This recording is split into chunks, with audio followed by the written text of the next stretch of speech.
the heck is up, you guys? It's your boy Ace, aka Animated Heroes here, back with another action figure review. Today we're going to be taking a look at none other than the My Hero Academia, or Boku no Hero Academia, Red Riot, Eijiro Kirishima. And this is one I know a lot of people have been extremely excited for, so let's go ahead and dive right into it, starting off with that non-sexy packaging.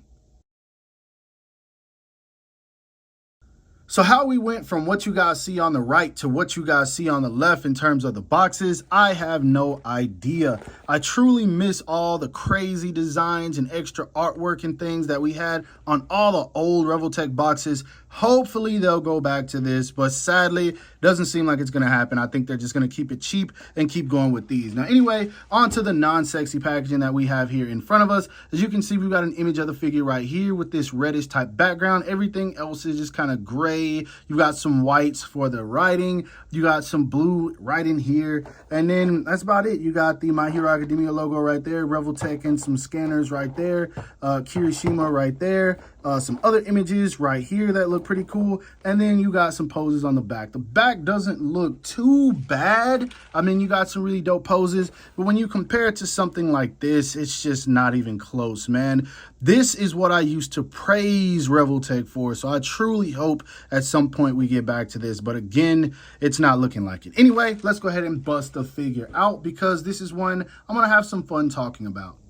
Now, straight out of the packaging, if you've already been collecting figures from the My Hero Academia Revoltech line, then you already know what to expect from this guy. Just like most of the figures, he looks really good in hand, but unfortunately, that doesn't take away from the fact that he does have his own set of problems, as each and every individual figure they releases does. It's always one or two things that truly take away from the figure being perfect. Now, a lot of the time, the figures suffer from loose joints or just parts falling off altogether. That's what takes away from most of them. That's why I didn't like Deku that much. That's why I have so many issues with Bakugo. And then, of course, the original release of All Might, the joints were just way too loose around the feet. And so it was just extremely frustrating to pose around sometimes. Now, this, in terms of how he looks, I gotta say it's probably the better or one of the best that they have made, just because Deku looked a little derpy in the face from time to time,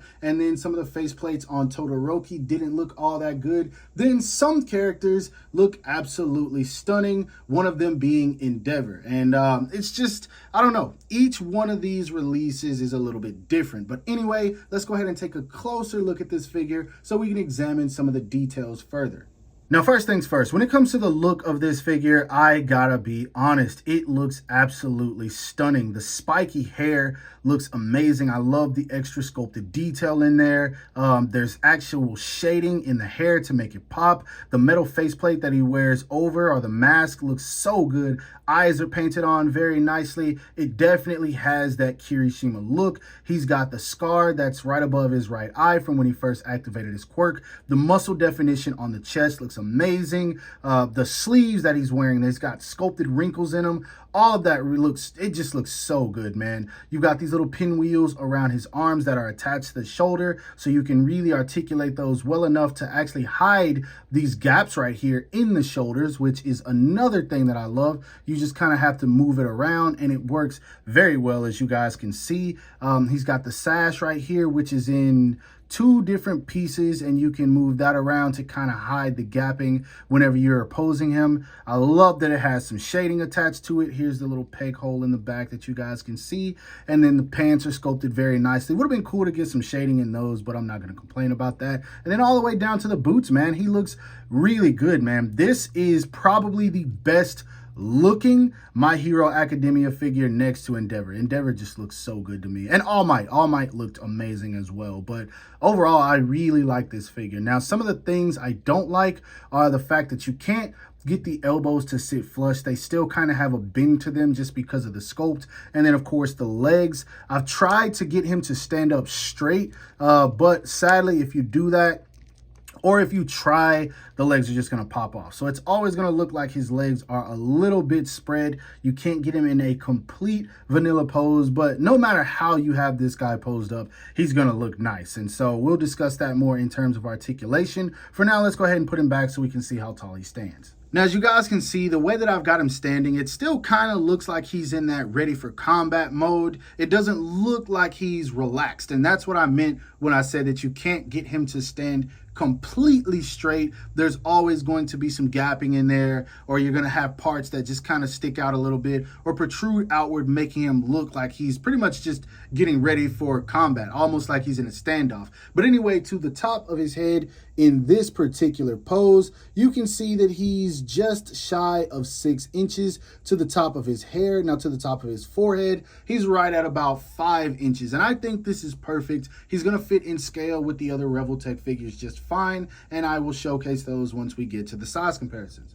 Moving on to the articulation, he doesn't really look up much. Sadly, it's because the hair touches the back of his neck, and it is, the lower part of the hair actually is on a different peg here, but still, it's not going to help with him looking up very much just because of how spiky it is. Now, he looks down just fine. You don't have to worry about that at all, but on the neutral faceplate, with the way that the eyes are directioned, it's still going to look like he's looking forward. Like, it looks like he's looking right at you right now. Anyway, tilt and turn are not going to be a problem at all. He can get very expressive. Now, with these shoulders, this is where you're going to face the most hindrance because of the fact that these shoulder pieces actually peg into the upper part of his shoulder right here. So to get the arms going out, you're going to have to swivel this around, and that's the only way you're going to make it work. Now, it does look good in certain poses, but then sometimes you will see that gapping as you do right now.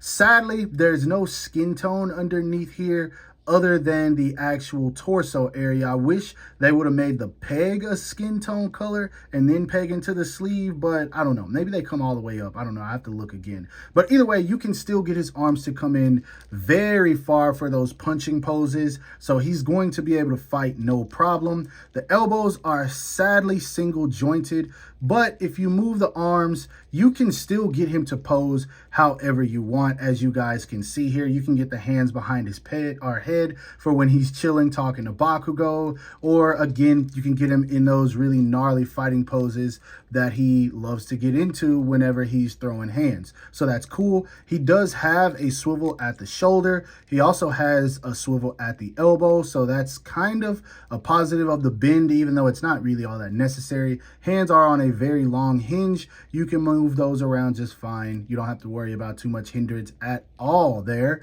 At the diaphragm here, you guys see it. That's really freaking good, man. He bends all the way forward, all the way back till it pops off.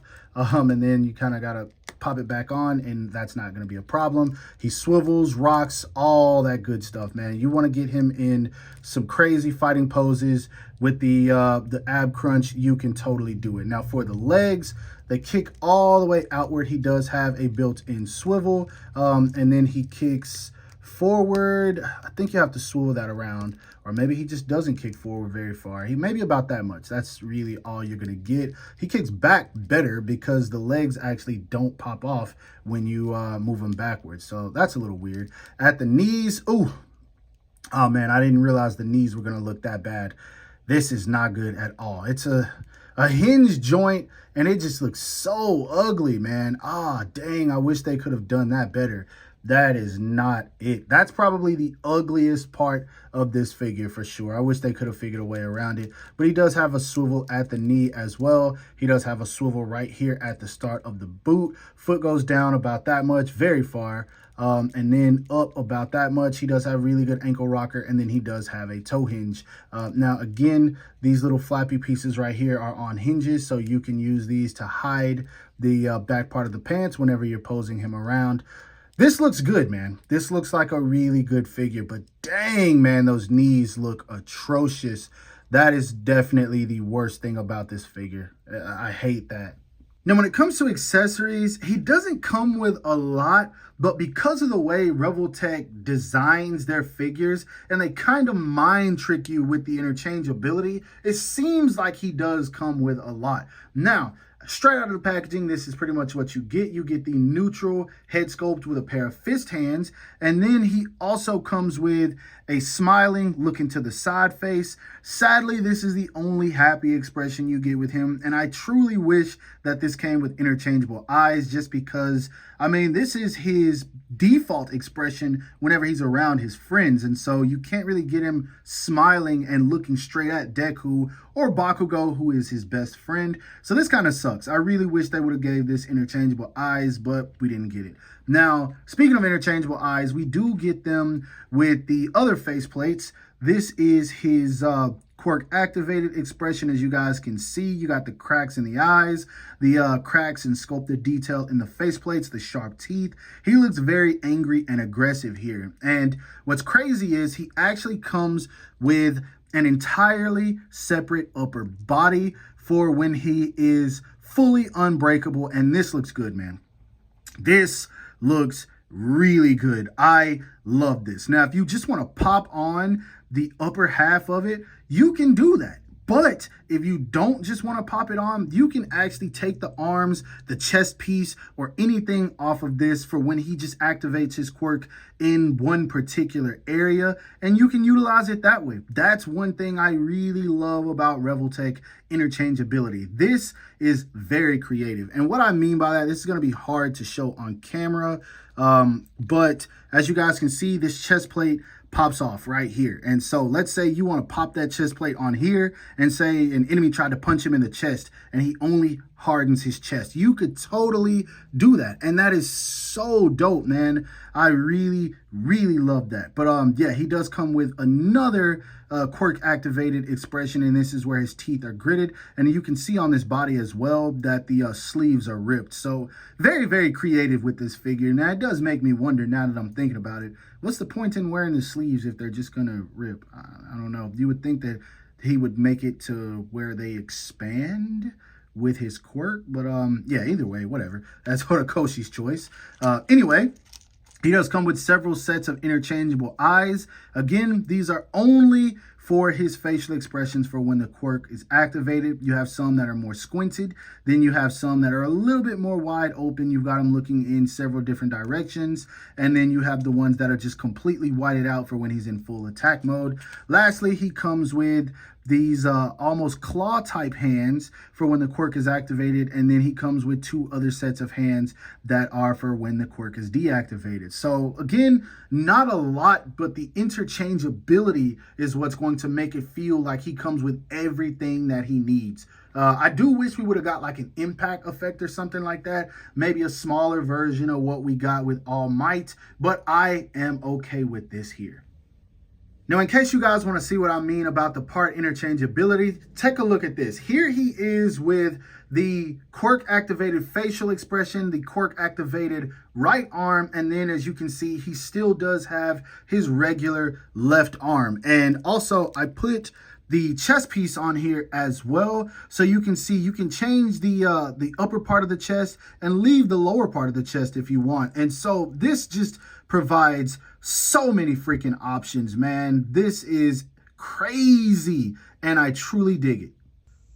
Moving on to size comparisons, here he is standing next to the Figma Boku no Hero Academia Deku. And the reason I have this one is because I no longer have the Revoltech. I had too many issues with that figure, mostly just falling apart. It got too frustrating, and so I'm still waiting on the day Revoltech does a re-release with updated joints. Hopefully that happens sooner rather than later. Here he is also standing next to the Figma version of the Kirishima, and the differences are just completely night and day. You can tell which of these has much more work put into it. And then we also have him standing next to the Kaiyodo Revoltech version of Bakugo. And again, this Bakugo figure looks great, has a ton of problems, and he's definitely too tall. I feel like him and Kirishima should be roughly around the same height. This figure is way too big, but yeah, here they are side by side.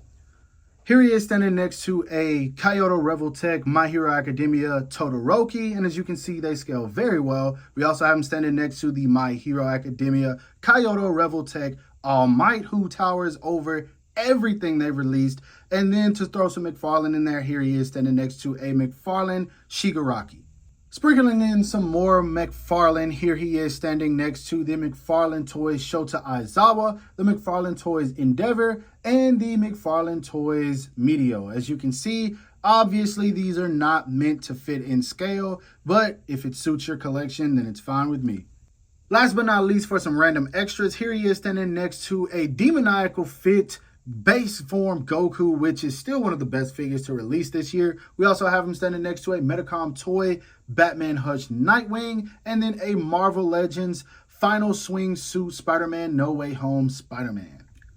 Now, one really big issue I ran into here around the end of my review is realizing that it's not going to be as simple for me as just switching the upper half onto the body for whenever I want to get him into unbreakable mode. Now, what I mean by that is the pegs are completely different. As you can see, this one is much smaller than this one. And I don't know if there's an interchangeable part for that, but if it is, that's kind of whack. I don't know why they would do something like that, because this figure is pretty much meant to be taken apart. So obviously you can take this piece out of the chest and put it onto here, but I feel like that's doing a little too much. They literally could have gave this guy the same exact interchangeable part. I'm hoping that's just an issue on mine and you guys won't face that. But yeah, you're not going to be able to pop on the full entire top for Unbreakable if yours does have the same peg as mine. And one other issue I just noticed right now as I'm recording this,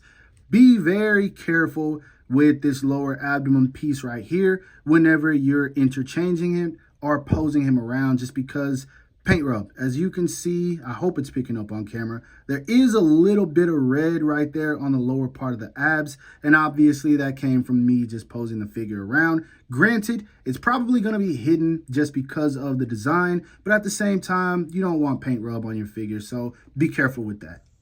So when it comes to my final thoughts for this guy, I gotta be honest, this is definitely a figure worth adding to your collection. If you already have the rest of the My Hero Academia figures, just be mindful of exactly what I said at the beginning of the review. Each one of these figures does have their own individual problem or problems. This guy definitely has some problems. I can get past him not being able to stand completely vanilla or even get the arms flush down the side. But the unbreakable version is a bit much when it comes to the interchangeable parts. Now, granted, there's a lot of fun to be had with it, but sadly, it's just a little too much, man. I feel like they could have done it so much better. Interchangeable arms, fine. The headpiece, leave that on. I'm going to be honest with you guys, because this thing right here is sharp. And when I say sharp, I mean it is sharp. I have already poked my finger several times throughout the course of this review, just messing around with the head sculpt. So leave that on. Now, the rest of the figure, my only issue is the fact that this peg right here is completely different than what I already have. I'm going to watch some more reviews to see if anybody else has this same problem. If, of course, they do, then I'm going to contact Ami and see if they can replace it. But if not, man, I don't know. I might have to buy a second one, go in, take some parts out, put some parts in, swap it, and then I'll just have two Kirishimas, one with quirk activated and one with it deactivated. But all in all, it's a very fun figure, man. Definitely one of the more enjoyable. One of the good things about it is that it doesn't fall apart. All of the parts stay on exactly like they should, and he just looks nice, man. He's going to look the best out of all the UA students, in my opinion. I definitely think it looks better than Bakugo. He's a little bit better than Deku, which Deku had some derpiness to him. And Todoroki, I feel like the body was great, but the faces just were not hidden. Again, each of these has their own individual problem or problems, and I know they're continuing to work on the line, but sadly, I'm expecting an issue with every single one of these we get. Now, they did put out the promo images for Shigaraki. I'm definitely going to be making a video on that, so be on the lookout for it. It is one I'm going to be picking up and definitely reviewing, and then we'll get into Dabi and Ochiko, who were also announced. But anyway, I hope that you guys enjoy this review. If so, don't forget to give it a thumbs up. That always helps me out. Subscribe to my channel if you haven't already. Make sure to hit that bell icon to be notified whenever I upload new content. And last but not least, follow me on everything you see listed in the description below to keep up with my activity outside of YouTube. Hope you guys have a great rest of your day. Stay safe wherever you are, and bye.